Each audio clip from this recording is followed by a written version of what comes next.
Welcome back to my YouTube channel. My name is Charles, and you're watching Save Our Children TV. Back at it for a brand new video. Please make sure you like, comment, subscribe, turn your post notifications on so you be notified every single time I drop a brand new video on this platform. So I have 8 stories for you guys today. 4 is from yesterday, and then 4 is gonna be for today. It's gonna be combined.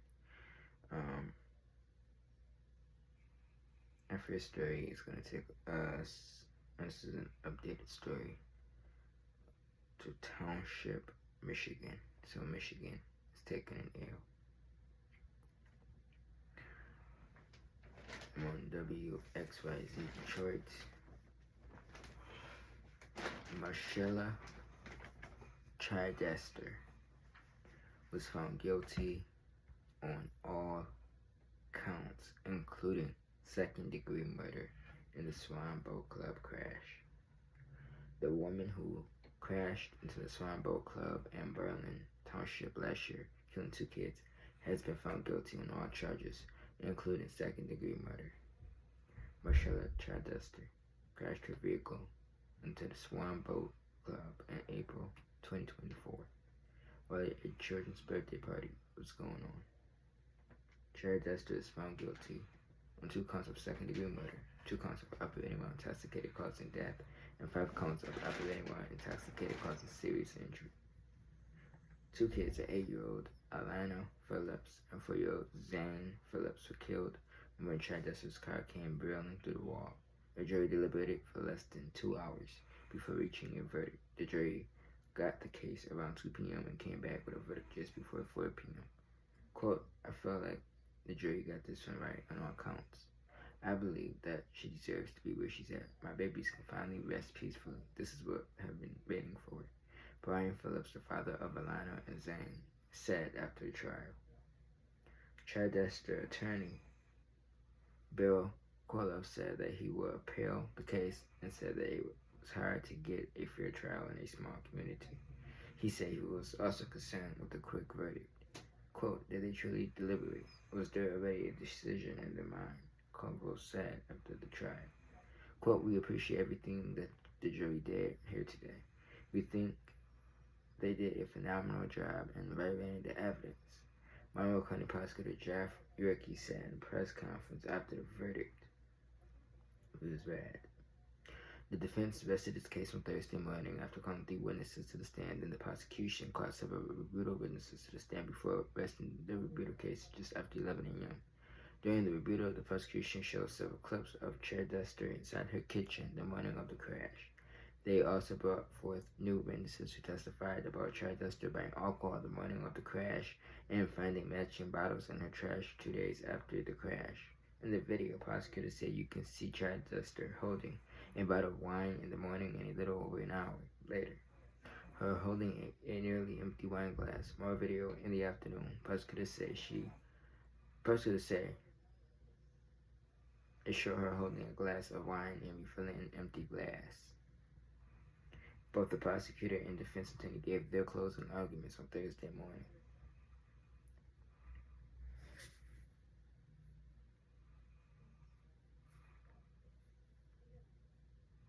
Over the course of the trial, more than 24 witnesses took the stand, each with testimony aiming to prove that Chidester, 67, was drunk when she drove her SUV straight into the Swan Boat Club, which was hosting a birthday party. The defense maintains that Chidester was not drunk and had only 1 glass of wine that afternoon. However, the prosecution said Chidester was drunk, and the Monroe County Sheriff's Office said her blood alcohol content was 0.18, more than 2 times the legal limit. During the trial, body cam video was played of Chidester being escorted out of the boathouse. In the video from the Monroe County Sheriff's Office, Chidester says she passed out and had seizures. She also admitted to drinking a little bit.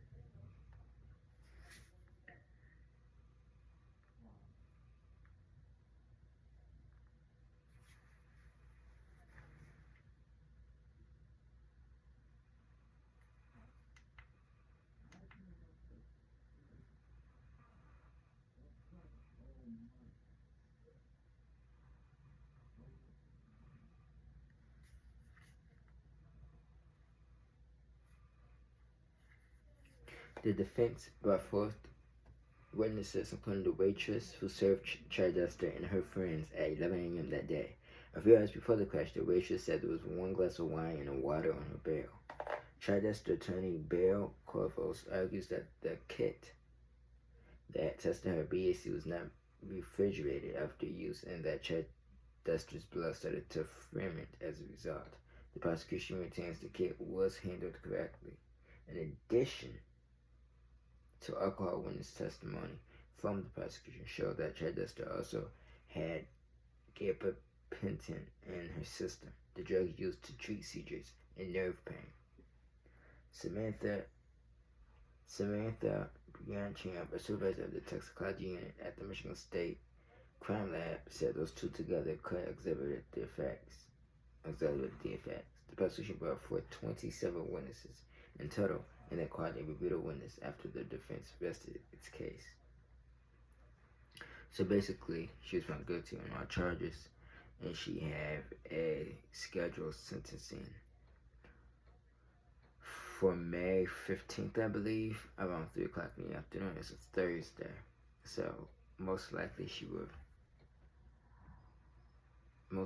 could receive anywhere from 60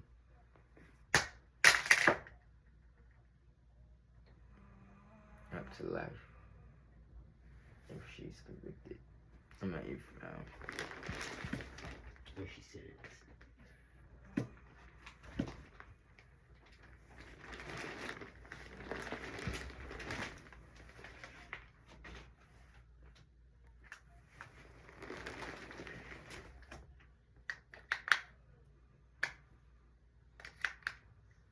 Because when I first heard the case, I thought to myself, whatever she took in her system,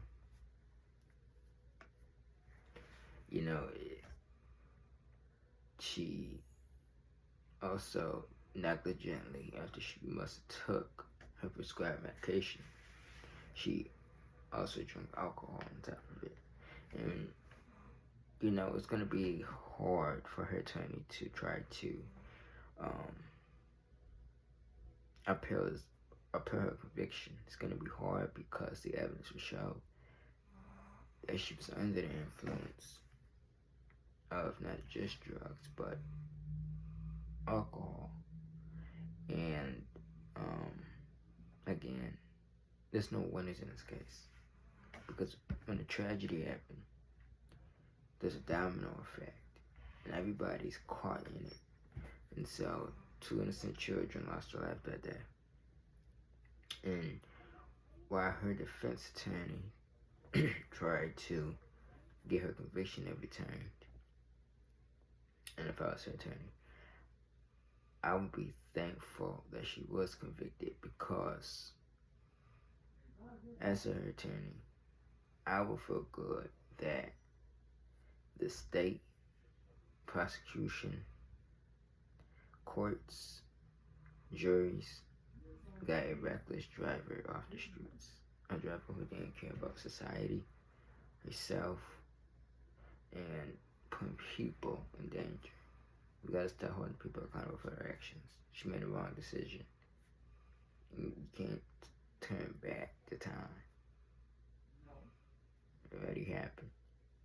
So, most likely, she could spend the rest of her life in prison. And it's unfortunate, but you make the bed, you lie in it. And let's move on to story 2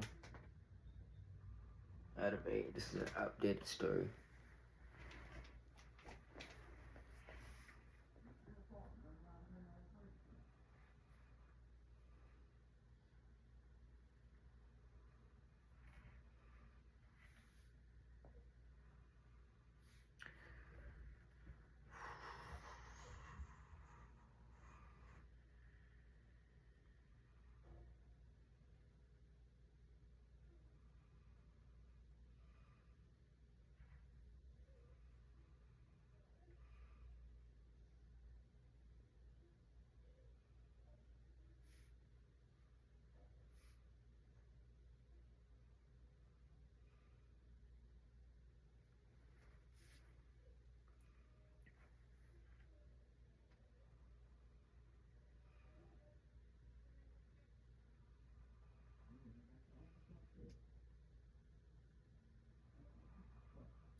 Alright. Fox 4 KDFW. Dallas, Texas. It's going to take an air.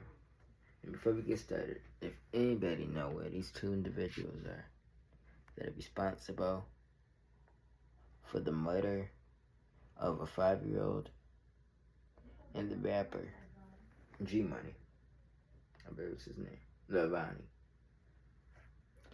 If you know what these two individuals are, you can remain anonymous.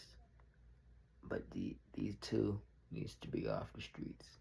And we just found out one of them is a sexual offender, which is very, very dangerous. Now, yesterday I talked about the story. Day before yesterday I talked about it. And I gave a little insight into the story initially dropped. I talked about it on Monday. Now here's the update. This is the brief. The two capital murder suspects are wanted for the deaths of North Texas rapper G Money Lil Ronnie, and his 5-year-old daughter, and have been identified. They are 24-year-old Adonis Robinson and 21-year-old Jacoby Russell. A manhunt is underway for both men, who are from Fort Worth. Let's see. What we know so far is the shooting suspects are 24-year-old Adonis Robinson and 21-year-old Jacoby Russell. Police have issued capital murder warrants for both men who are from Fort Worth. They are both still on the run. Quote, they're scared, they're cowards, they're hiding. We ask the public, please, you know where they are at, let us know. Quote, Southwest Hill Police Chief David Hernandez. Along with information about them is asked to call 911. Anonymous tips are also welcome to the Crime Stoppers by calling 713-222 tips. Quote, I want to reaffirm to the community that we will hold criminals accountable. We're not going to allow them to come in here and think they're going to get away with it, Chief Hernandez said. Public records show Robinson has a violent criminal history. He was arrested in 2019 and later convicted for the assault of a woman who was walking along a trail near Marine Creek Reservoir. He is now a registered sex offender. What we don't know is that the police chief said detectives still don't know the motive for the deadly shooting. He did not release information on whether the victims and the suspects each knew each other, pointing out that the Texas Rangers are the lead agency in the investigation. Quote, based on the music industry he's part of, it's all part of the investigation.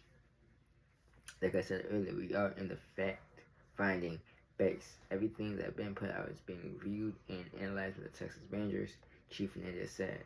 It is not clear if Robinson and Russell are hiding out in the DFW Metroplex. However, they are the subjects of a nationwide BOLO or be on the lookout alert.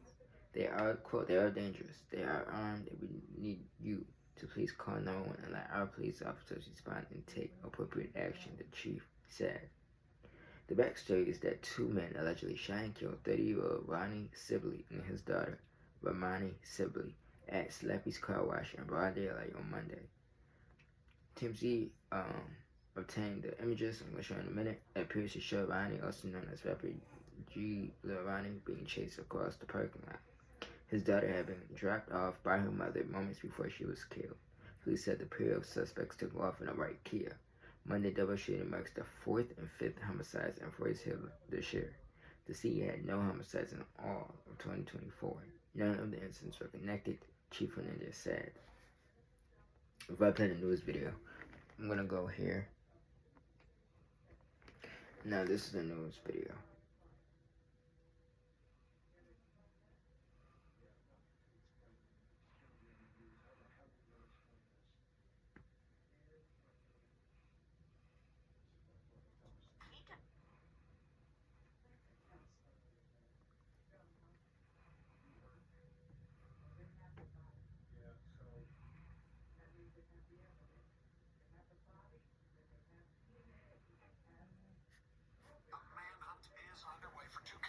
Suspects who killed a father and daughter in Forest Hill. Good evening, I'm Steve Eager. Police say 24-year-old Adonis Robinson and 21-year-old Jacoby Russell are responsible for shooting and killing a local rapper, Ronnie Sibley, and his 5-year-old daughter Monday at a car wash. Fox 4's Dion Anglin has the latest from police. Dion. Hi there, Steve. The police chief here in Forest Hill says the search is on for the two men responsible for this double murder. The chief also called them cowards. Two capital murder suspects are now identified and subjects of a manhunt. They're scared. They're cowards. They're hiding.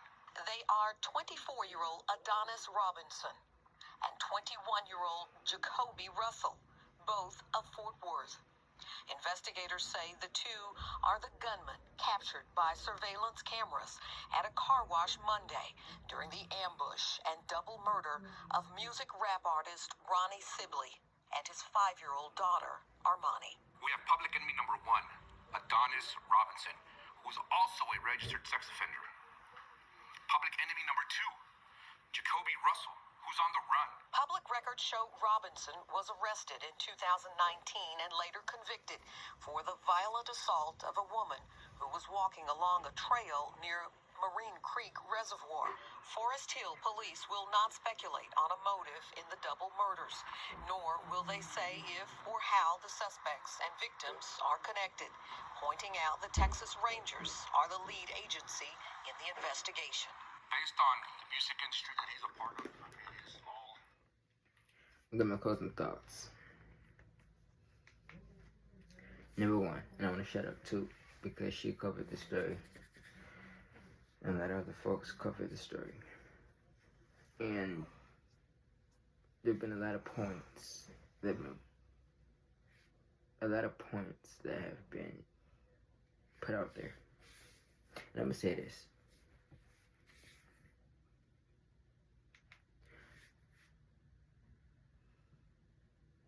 You know, I think the mother of the victim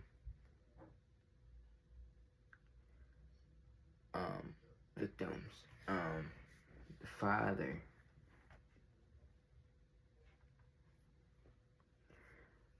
we know that the father was, let's be honest, he was in the streets, hanging with the wrong people. And when you so far dig into the streets, even though you're there for your child, I think that once the streets became your almost your safe space, it brought danger to you and your family. The streets are dangerous. It's not safe to be in the streets when you're raising children, because people don't care who you are. They don't care if you have a family. They will still come after you. They will still gun you down. They will still run like cowards and hide. Notice, these are young individuals, 21, 24, committing 2 murders in broad daylight at a car wash. Then, when the police shows up, they go run and hide. But bold enough in broad daylight, remember, to ambush a father and his daughter. So that lets me know that you're not real men, because why would you be out committing this type of crime? And I think in today's society, it's broken. It is broken. And we gotta know how to deal with the broken society. We got to know how to put our children first. If I know I'm a part of something that's not the right thing for me to be a part of, for my family, if I can't do it for myself, then I'm gonna do it for my family and my children. I would leave that situation, because any bad thing can happen at any bad time.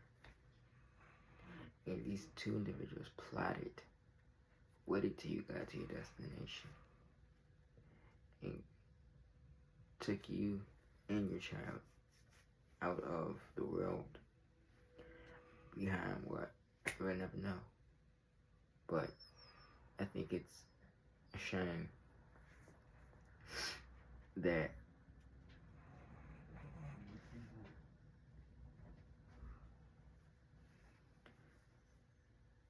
you had a child that just celebrated her 5th birthday and was gunned down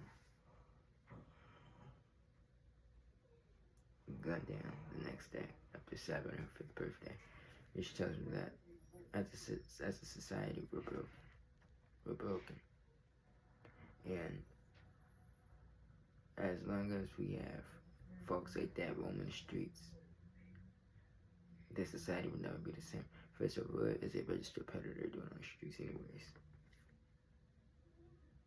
A black person should have been in prison, not on the streets. He shouldn't have got a second chance. And I advocate for innocent black men who goes to jail and sitting in jail for crimes they haven't committed.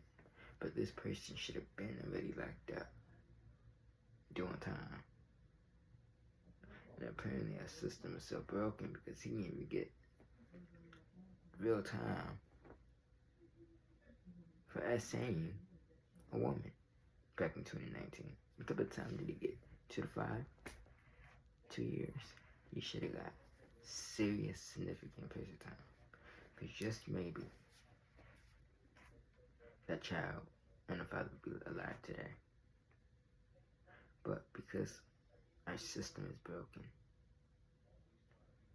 we are losing our children by the hands of the thugs. Remember, these are the same thugs. No crime happened, that will run and hide when the police come. But you're the same thug that is brave enough to shoot up at gas stations, car washes, anywhere you can think of, and kill people or injure people. You're bold enough to do that, but you're not bold enough to face reality. So you're not a real thug. You're just acting. Which makes no sense to me. And if anybody know where these 2 thugs are at in Dallas, I urge you to report them to 911 ASAP, because your community is in danger if they're not off the streets. You see, they killed the child and the father. So much you think they won't kill you and your people and your loved ones. So it's time to shake up the community and find these 2 and get them locked up. Continue keeping the family in your thoughts and prayers during this difficult time. A Georgia doctor preyed on children online. I can't even play the news video because what this doctor did was just outrageous. But it caused a 13-year-old child to commit the S word. And he encouraged children to get undressed on camera, online. And if you've been around, watch my channel for a while, you'll know that I've talked about online dangers when it comes to children. And that it is up to adults to protect their children. Then up to society or social media to parent the children. There's so many children out unsupervised on these platforms. So we gotta start holding parents, negligent parents, accountable. Because bad things do happen to children. Whether it's kidnapping, murders, the S word, the R word, all types of stuff. So, parents, you gotta take charge. You gotta take notice. This doctor was arrested. He facing multiple federal sex abuse charges. And I would say this: if he's convicted, which I hope so, on all these charges, he needs to go to federal prison for the rest of his life. He needs not to be in society. Keep every victim in this story in your thoughts and prayers. A 9-month-old overdoses on fentanyl. Fentanyl. So this mother, let me look it up. This mother chose to leave drugs around the child, and the child ingested fentanyl. So we're gonna talk about it.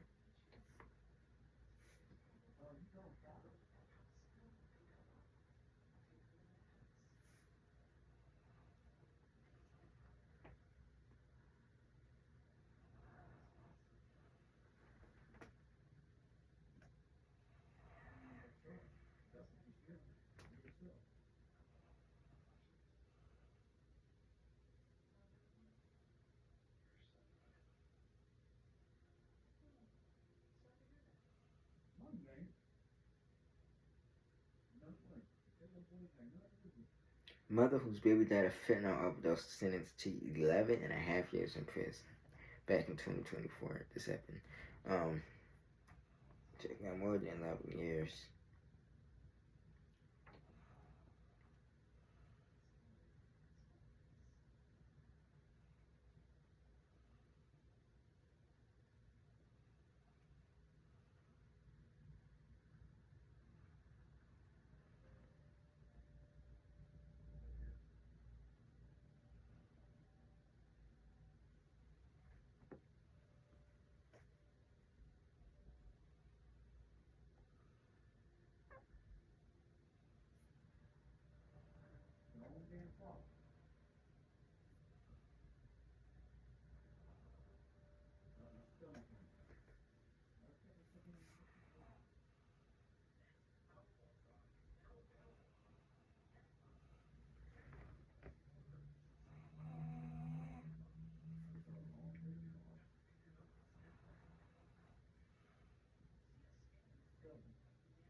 Indiana State number Fox 59. A 9-month-old baby overdoses on fentanyl after an Indiana mother was charged with neglect. An Indianapolis woman has been charged with child neglect after a 9-month-old baby reportedly overdosed on fentanyl. Maria Luisa Ruiz, 32, was arrested this week and booked into the Marion County Jail on a felony 5 child neglect charge. The charge stems from the overdose of Ruiz's infant daughter.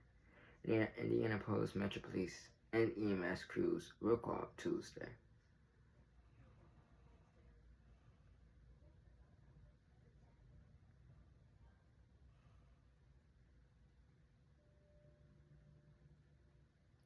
To a Southside home for an unresponsive child. Upon arrival, first responders noted that the baby's face had turned blue and that she was not breathing. Using Narcan, paramedics revived the 9-month-old girl after being taken to Riley's Children's Hospital. The girl again became unresponsive and medics noticed pinpoint pupils and respiratory arrest. Nurses then used Narcan to revive the child a second time. The young girl survived, but tests showed she had fentanyl in her urine. Search warrant. The next day, IMPD detectives were granted a search warrant for the home the child was found in. The baby's mother, identified as Ruiz, lived in the home and was the wanted initially called 911. During the search of the home, IMPD reportedly found several incriminating items. Things seized by police included 2 bottle caps with residue on them, 2 spoons with a white powdery substance on them, multiple syringes, an elastic tourniquet strap. Officers also seized Ruiz's phone and collected photographs of the scene of where the infant was first found. Detectives also spoke with DCS regarding the overdose case, Workers assigned to U.S. kids told police that at the time of the 9 months of birth, an umbilical cord drug screen found the child tested positive for fentanyl. DCS said that the 3 days after the child was born, U.S. was tested for drugs. These results also reportedly came back positive for fentanyl. U.S. later told police that her children did not know who overdosed and her twin brother were words of the state. The mother said DCS had recently granted her supervised overnight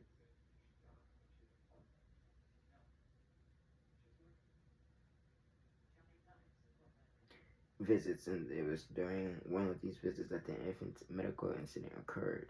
Aaron Greedy brought witness in for questioning on Wednesday.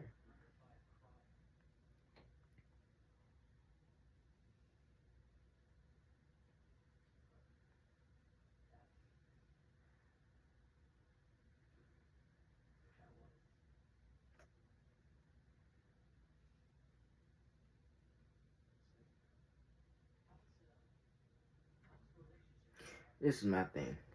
First of all, if the baby is born with fentanyl, right? And this is the mother, by the way. Now, if the baby was born with fentanyl, and DCF was called, and they took the child away, and they gave her supervised visits, first and foremost, and then she brought fentanyl to her visit, and the infant ingested it. That lets me know that this mother should have never been back around her child. She's a drug addict. Why was she allowed to be back in that child's life?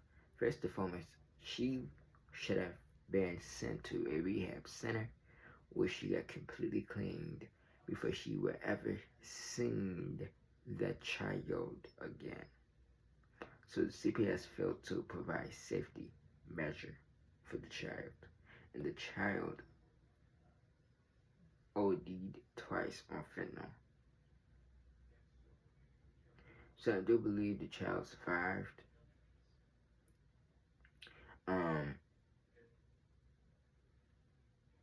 To me, this should be like at this point.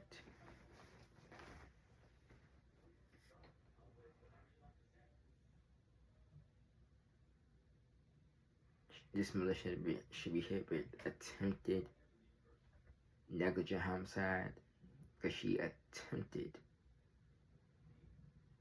obviously, to kill a child. When you bring drugs around your child and your child get access to it, it's your responsibility and your duty to not bring drugs around that infant, let alone a 9-month-old. So this mother failed at being a parent.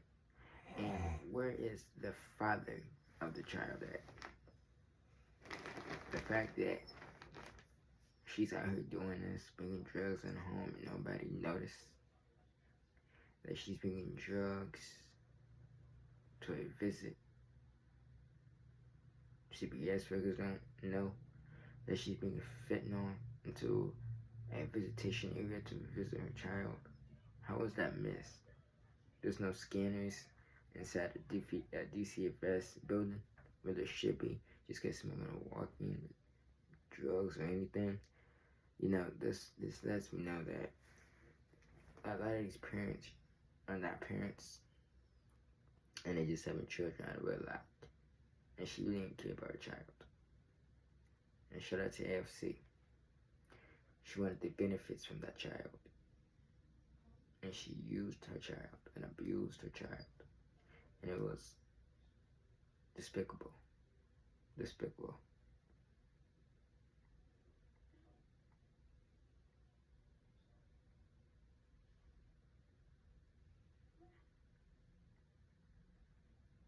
Alright, let's go to mom's boyfriend who murdered her daughter. Let's talk about it. We're on story 5 out of 8.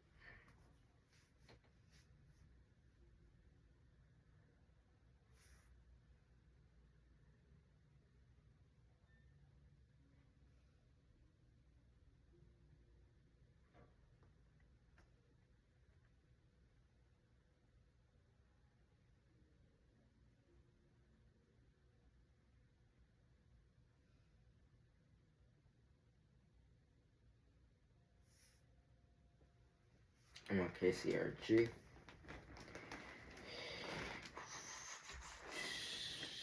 Simpsonville, South Carolina is going to take an L.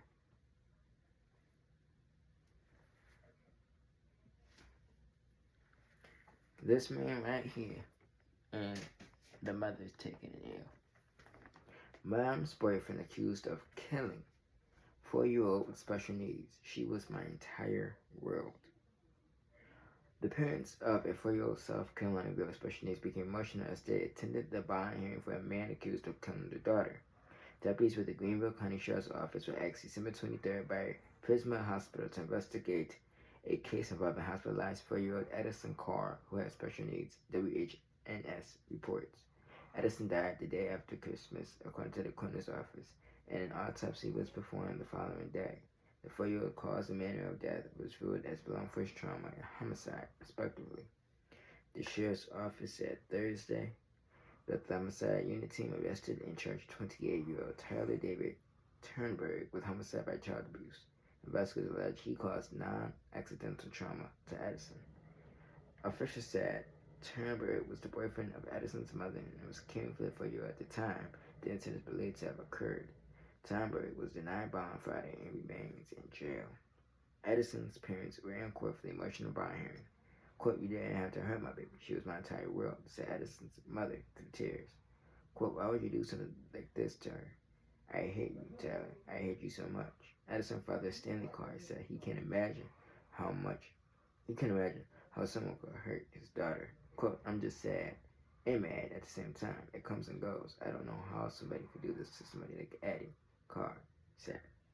Carr said Edison had a lack of oxygen during birth. She had a feeding tube and couldn't move around. But he says the 4-year-old smile could brighten anyone's day.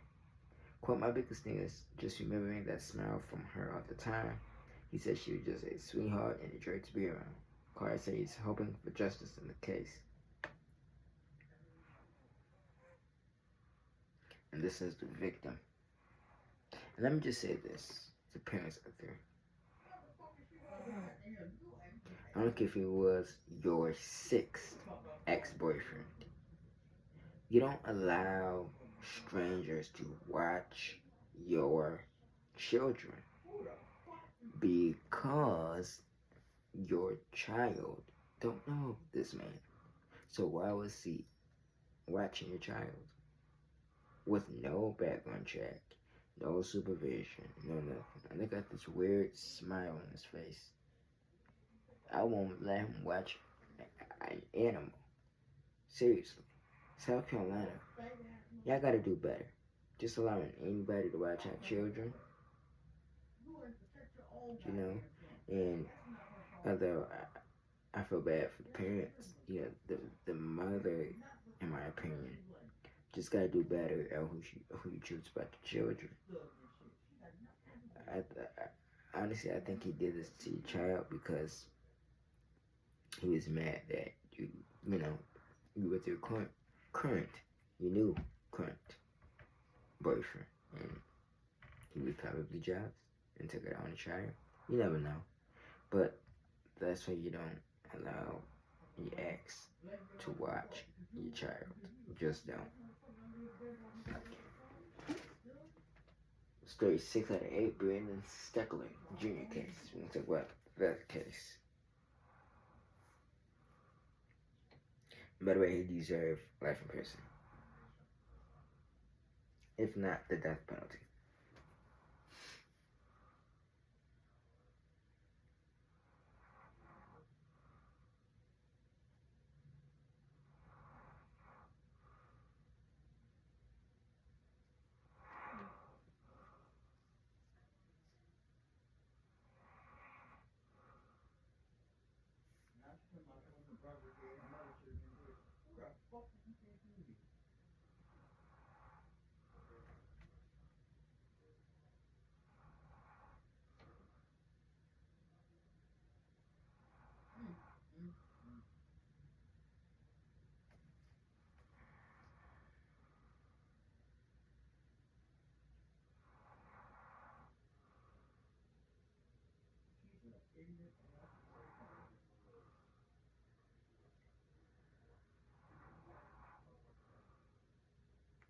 Las Vegas, Nevada is taking air.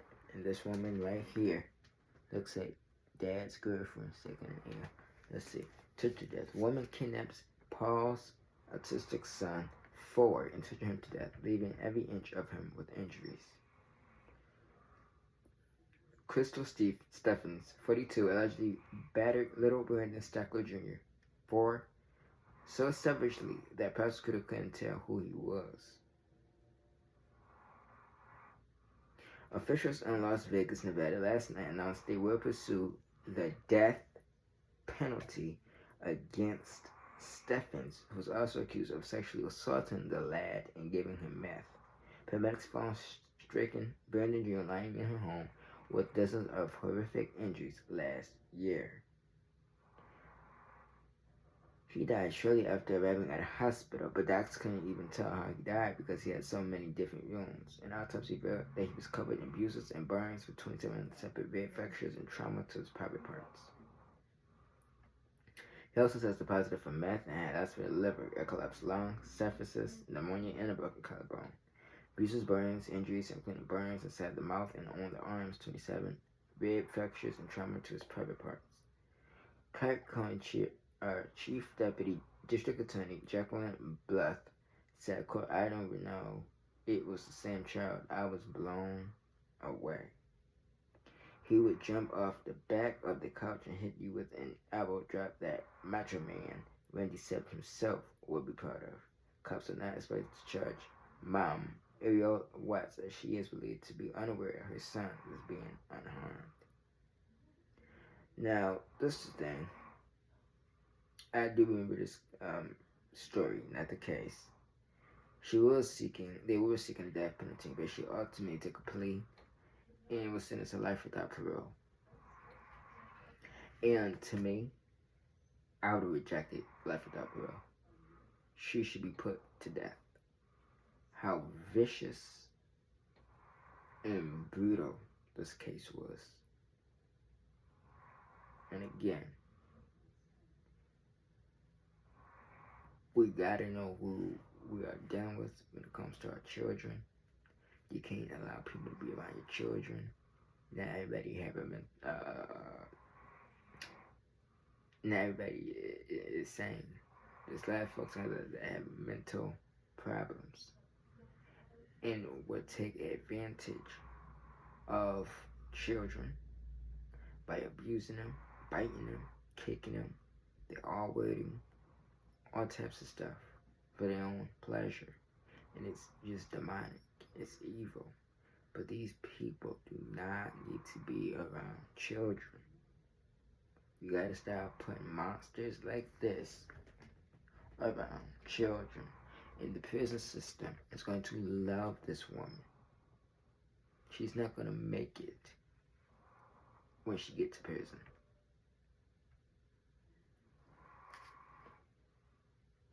This is a sad case.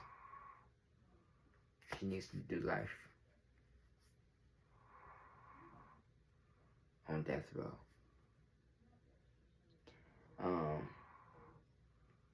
Condolences out to the family of Brandon Stackler Jr. Ran straight 7 out of 8. Ohio woman is named Gamble. She leaves her kids in the car at a casino. Let's talk about it.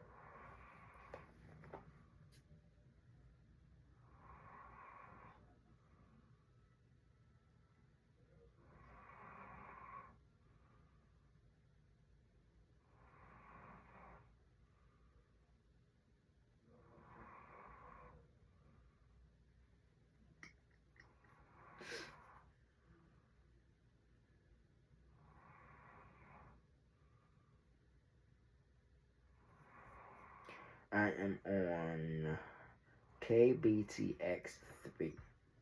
Toledo, Ohio's taking it air.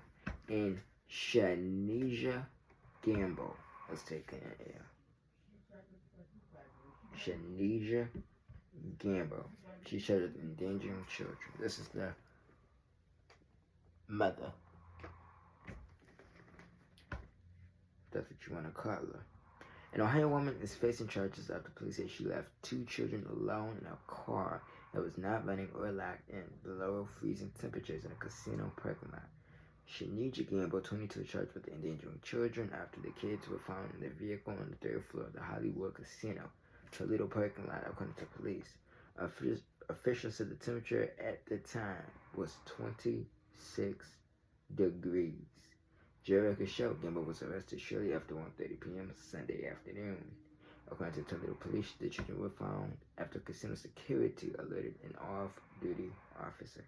Court documents indicated that she was due to be arraigned Monday morning. I hope the state of Ohio remove these two children from her care. Even if she is convicted and gets some time and get released, she should never be around her children ever again.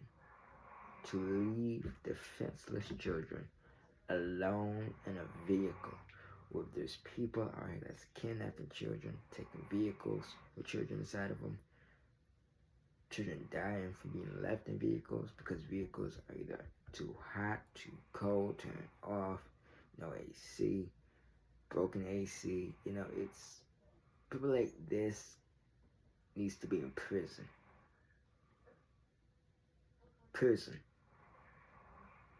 For the next 20 to 25 years. Because she did not care about the well-being and the safety of her children.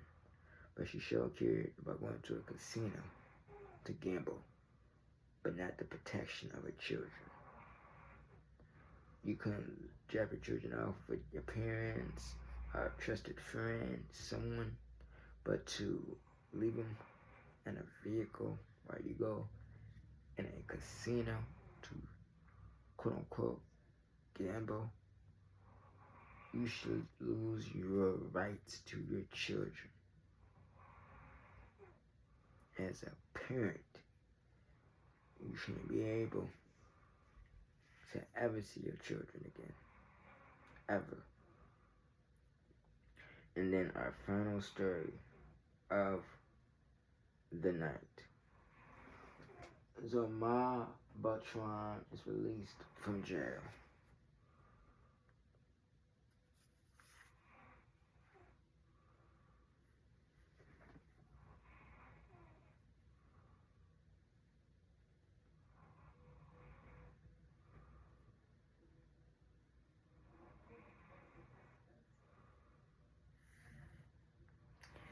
Fort Worth, Texas. I believe this is Dallas. That's sticking in. A Plano hit and run suspect is out on bond. This is the brief. This woman here needs to be in prison. Don't know why she's out on bond. But Plano, Texas is taking an L. A Plano, Texas woman is accused of hitting a child walking to school and driving off has been released on bond. What we know is Zomar Bertrand, who's 49 and charged with a collision involving personal injury after allegedly hitting a 12-year-old walking to Wilson Middle School on December 10th. Bertrand was arrested on December 26th after video of the incident was shared online and the community gave several tips to police. Bertrand posted a $50,000 bond and was released on December 30th. Under the condition of the bond, Bertrand is not allowed to have contact with the girl or possess deadly weapons and must submit to testing for controlled substances. The backstory is on December 10th, a camera captured video of the SUV hitting the 2-year-old girl as she crossed West Ridge Drive on her way to Wilson Middle School. The video shows that she appeared to be a Buick Enclave, hit the girl back up, and then drive away. The girl screams as she throws up her feet. She could be heard crying as she gets up and limps towards school. The girl's family told Fox First she was not seriously hurt. She made it to school that morning and then reported what happened to her school resource officer. Police had previously identified Bertrand as a driver and she admitted it what she did to police. Collision involving personal injury is a 3rd-degree felony. And to me, this should have been intentional attempted battery, intentional assault, intentional attempted murder, plus attempted murder, leaving the scene of an accident resulting in battery, assault. She should never been on the streets. She clearly don't care about society. Why is she on the streets driving? Just driving reckless. Like, comment, subscribe, share, turn post notifications on so you can be notified every single time I drop a brand new video. I will see you guys tomorrow. Peace.